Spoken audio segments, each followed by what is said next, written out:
नमस्कार दोस्तों, मैं हूं जयकांत प्यासी और स्वागत करता हूं अपनी YouTube चैनल ड्रीम सरकारी नौकरी पर।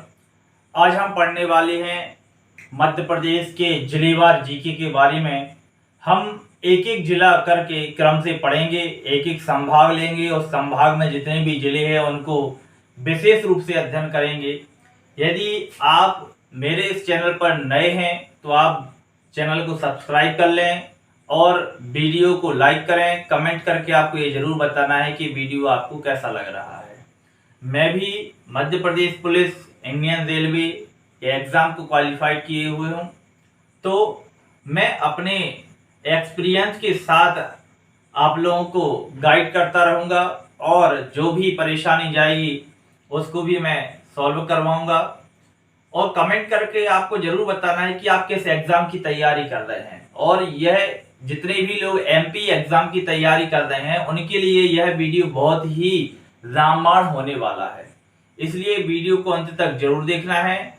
और यदि आप इस चैनल से जुड़ रहे हैं तो आपको निश्चित रूप से आपको फायदा जरूर होगा।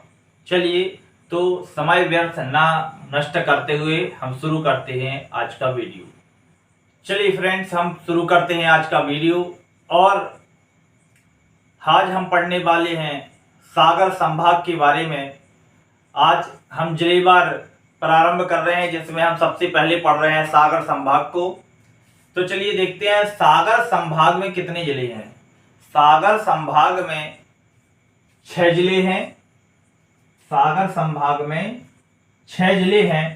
एक है सागर, दमोह, छतरपुर, पन्ना, टीकमगढ़, और टीकमगढ़ से टूटकर ये बना था अभी नया जिला जो था वो है निवाड़ी। तो टोटल कितने जिले हो जाते हैं? सागर, दमोह, छतरपुर, पन्ना, टीकमगढ़ और निवाड़ी। हमें इन सभी जिलों को विशेष रूप से इसके अंदर क्या होता है, क्योंकि अब इस टाइप के प्रश्न आने लगे हैं जिले से बहुत ही गहराई से, तो हमें जिलेवार से पढ़ना बहुत ही महत्वपूर्ण रहेगा और जो आपके एग्जाम के लिए बहुत ही महत्वपूर्ण है। तो सागर, दमोह, छतरपुर, पन्ना, टीकमगढ़ और निवाड़ी, हम इन 6 जिलों को सागर संभाग के अंतर्गत पढ़ेंगे। ठीक है, तो दोस्तों आज हम पढ़ने वाले हैं मध्य प्रदेश के सागर संभाग के दमोह जिले के बारे में।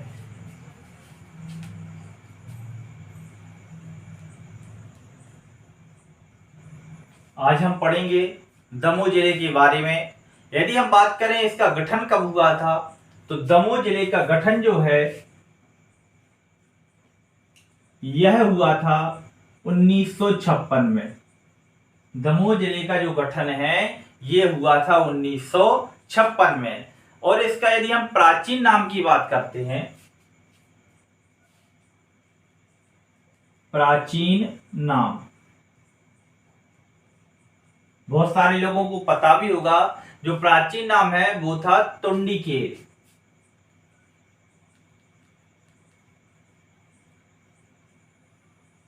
टुंडिकेर, जो टुंडिकेर है यह दमोह का प्राचीन नाम था। और जो दमोह नाम रखा गया है ये दमयंती बाई के नाम पर रखा गया है। रानी दमयंती बाई के नाम पर दमोह नाम पड़ा। रानी दमयंती बाई, दमयंती बाई के नाम पर दमोह नाम पड़ा। ठीक है, यदि हम बात करते हैं उपनाम की, तो दमोह का उपनाम क्या है? तो दमोह का उपनाम है, ये कहलाती है पीतल नगरी। दमोह का उपनाम क्या है? पीतल नगरी।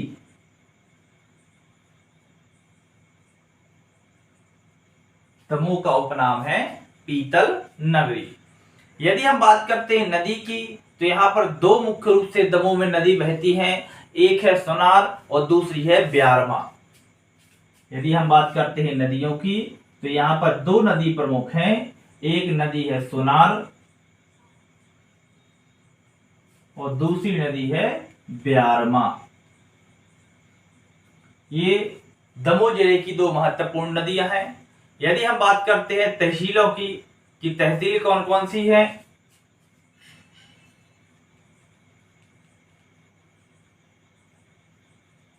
तो सबसे पहले तो दमोह भी एक तहसील ही है। दमोह के बाद यदि हम बात करते हैं तो हटा एक तहसील है। हटा के बाद देखते हैं तो पथरिया, बटियागढ़,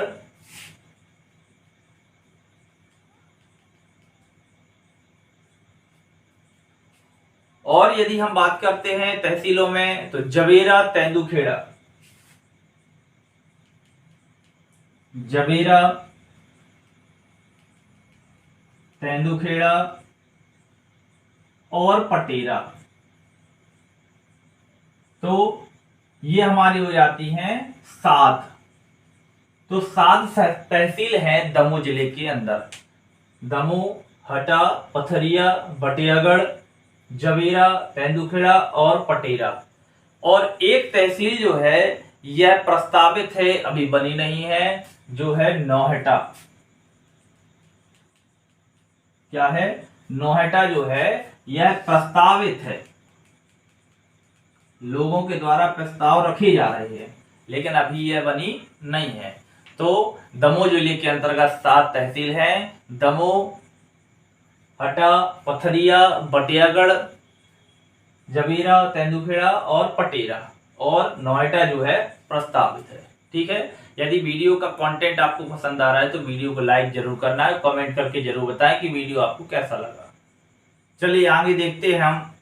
अपने दमोह जिले में एक महान हस्ती का जन्म हुआ था, जिनका नाम था मुनि तरुण सागर जी।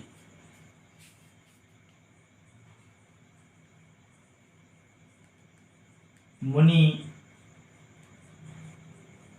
तरुण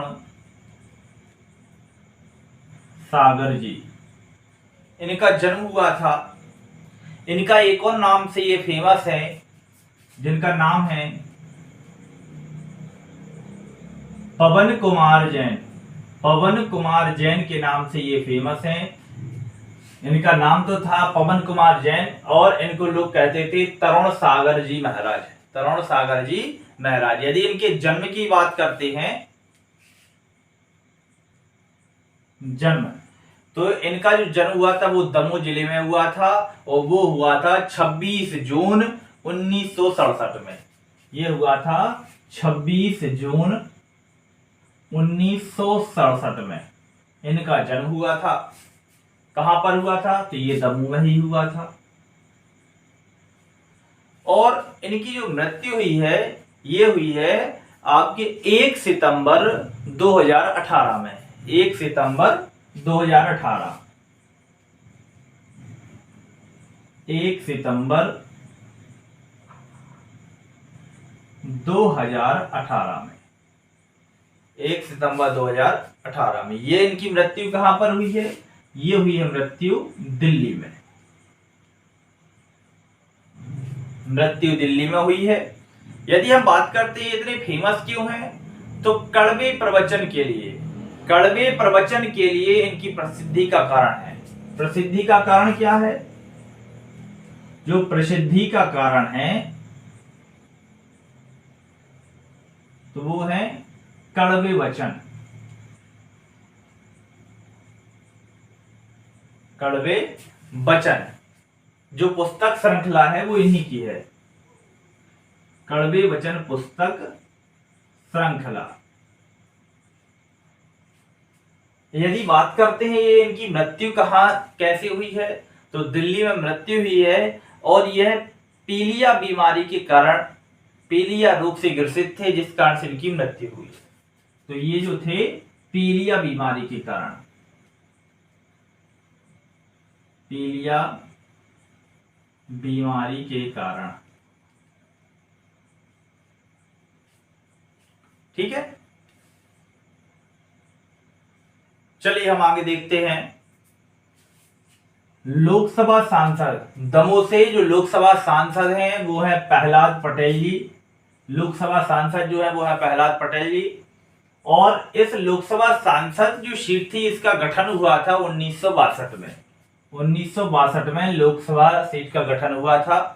अब हम बात करते हैं विंध्याचल पर्वत की। आपने नाम सुना होगा। तो विंध्याचल पर्वत जो है की जो श्रेणी है तो वह दमोह में है। विंध्याचल पर्वत श्रेणी जो है वह दमोह में स्थित है और विंध्याचल पर्वत श्रेणी से दमोह से ही दो उसकी शाखाएं विभाजित होती हैं। तो विंध्याचल पर्वत श्रेणी दमोह में है और यहां से कैमूर और भांडेर श्रेणी का विकास हुआ है। कैमूर और भांडेर श्रेणी का यहां से विकास हुआ है।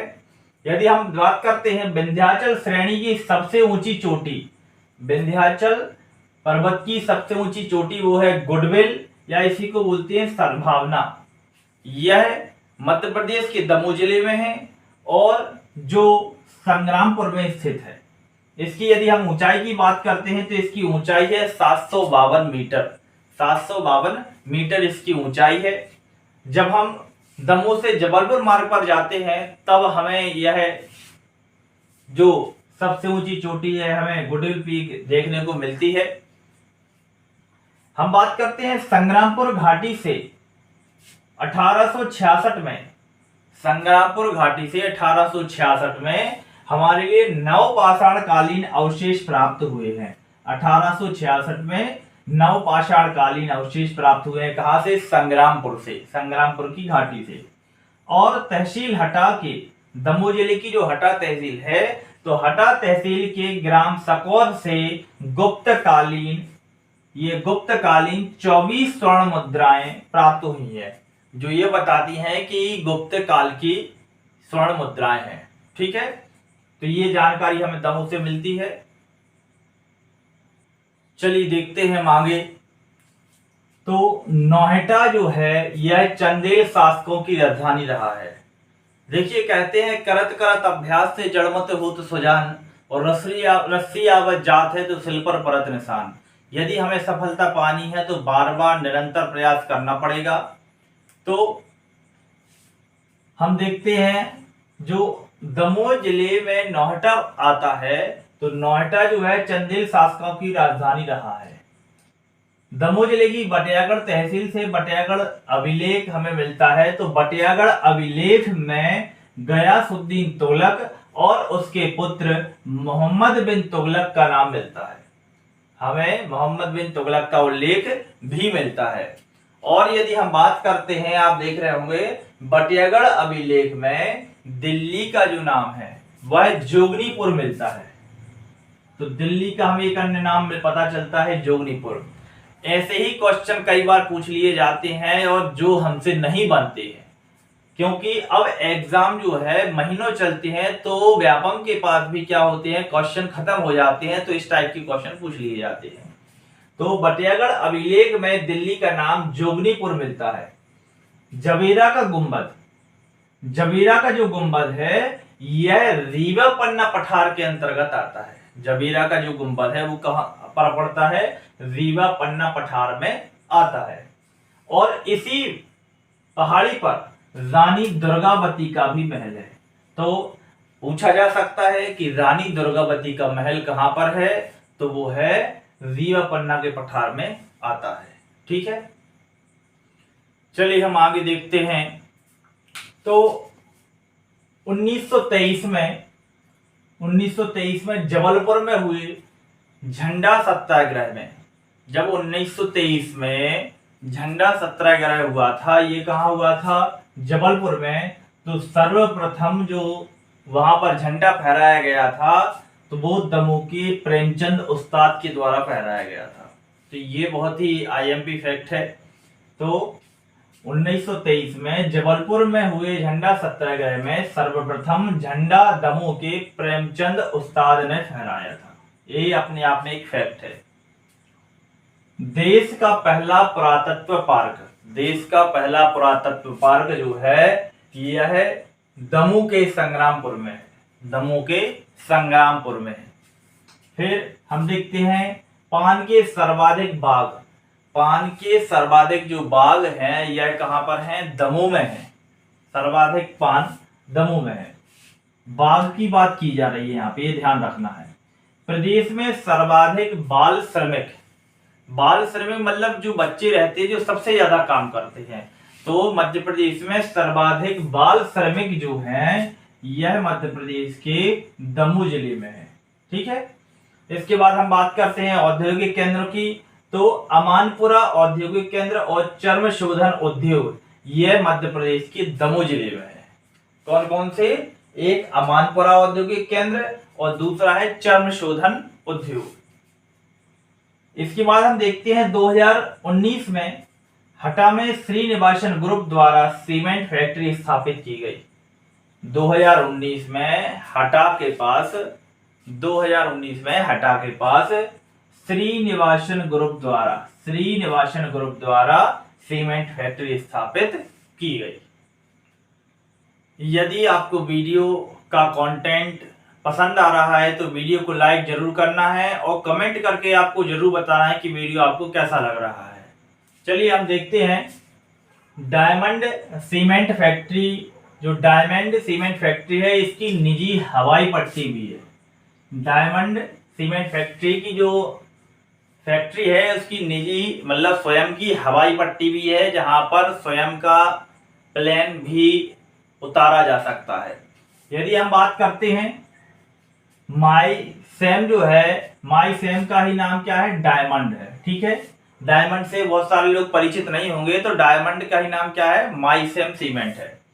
यदि हम बात करते हैं सीतानगर सिंचाई परियोजना की, तो सीतानगर सिंचाई परियोजना यह 25 जून 2018 से चालू हुई। 25 जून 2018 से सीतानगर सिंचाई परियोजना। दमोह जिले में एक पत्रिका चलती है जिसका नाम है कर्तव्य। यह फेमस पत्रिका है। जलप्रपात की यदि हम बात करते हैं तो दमोह जिले में 2 जलप्रपात बहुत ही फेमस है। एक जलप्रपात है ऊषा और एक जलप्रपात है भदभदा। तो एक है भदभदा जलप्रपात और एक है ऊषा जलप्रपात। यदि हम बात करते हैं रानी दुर्गावती अभयारण्य की, तो रानी दुर्गावती अभयारण्य कहां पर है? दमोह में है।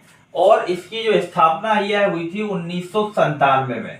1997 में इसकी स्थापना होती है। और यदि हम बात करते हैं तो इसमें सागौन और पलाश के वृक्ष जो है इस अभयारण्य में आपको सर्वाधिक देखने को मिल जाते हैं। ठीक है, यदि वीडियो का जो कंटेंट है आपको यदि अच्छा लग रहा है तो वीडियो को लाइक जरूर करना और लोगों के साथ शेयर जरूर करना है। चलिए हम देखते हैं तो कुंडलपुर यह प्रसिद्ध जैन तीर्थ है। यहाँ पर बहुत सारे लोग जो हैं वह आते हैं। मध्य प्रदेश का प्रसिद्ध जैन तीर्थ है जो भारत में भी विश्व विख्यात है। हम बात करते हैं तो कुंडलपुर में 63 मंदिरों का समूह है और 22वें मंदिर में आदिनाथ जी की मूर्ति स्थापित की जा रही है। ठीक है, 63 मंदिरों का समूह है। 22वें मंदिर में कौन है? आदिनाथ जी की मूर्ति स्थापित है। हम बात करते हैं मंदिरों के पास, तो मंदिरों के पास बर्धमान झील है और यहीं पर एक किला है जिसको बोलते हैं सिंगौरगढ़ का किला। सिंगौरगढ़ का किला जो है यह मध्य प्रदेश के सागर संभाग में और सागर संभाग के दमोह जिले के अंतर्गत है। और यह किससे संबंधित है? तो सिंगौरगढ़ का जो किला है यह रानी दुर्गावती से संबंधित है। तो दमोह जिले में हमने बहुत सारा महत्वपूर्ण जनरल नॉलेज से संबंधित फैक्ट देखे, बहुत सारी जानकारी देखी। यदि यह वीडियो का कंटेंट आपको पसंद आया है तो वीडियो को लाइक जरूर करना, चैनल को सब्सक्राइब करना है और कमेंट करके आपको जरूर बताना है कि वीडियो आपको ऑथेंटिक लगती है और किस प्रकार से आपको ये हेल्पफुल हुई है और जानकारी आपको कैसी लगी है। सब जानकारी आप कमेंट में जरूर भेजें। बहुत बहुत धन्यवाद।